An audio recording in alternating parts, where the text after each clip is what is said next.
Okay, so I think we're making some progress here. And part of the big factor was there is a process where you're supposed to basically send the video out of your PAR card into the clock in of the time-based corrector. This synchronizes the PAR and the time-based corrector together. Without that, you end up with some sync issues.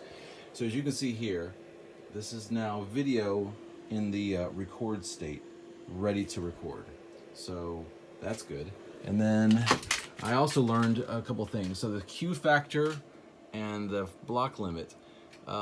Basically, it's essentially the compression settings of the video recorder. So in other words, if you're going to record at 30 frames per second, you need to lower the quality some versus recording at 10 frames per second, etc. So, and the Q factor is an additional enhancer to that.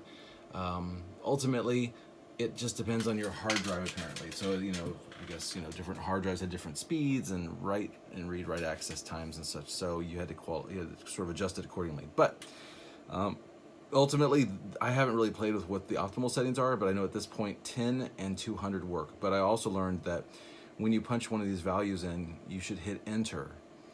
I was not doing that, and it wasn't accepting the values, and I kept running into these like sort of overrun, whatever, buffer size block limits. So anyway, as you can see here, while it's in the record state, it is showing the video as it's going to come in. So if I hit record, I will start doing it and record for a few seconds, and then I'll just go ahead and stop, and I just name it test 2, enter, and it's there.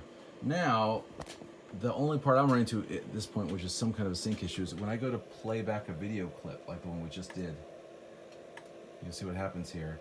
It does this, and that is the video being recorded. So it does it, but I suspect it's a Genlock issue of some kind. So I have to just look a little bit further into the settings and not so much the settings, but just basically figuring out what's up with the playback not being in sync, because it's not going.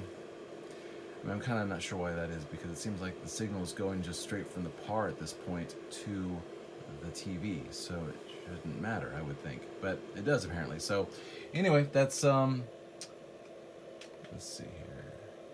Yeah, if I take it off that, I hit back on record, you'll see now it's back to recording live. If I want to do a new recording, I can do this, hit stop, test 3, okay, and then I can start playing that one back, but again, I'll have this sync issue.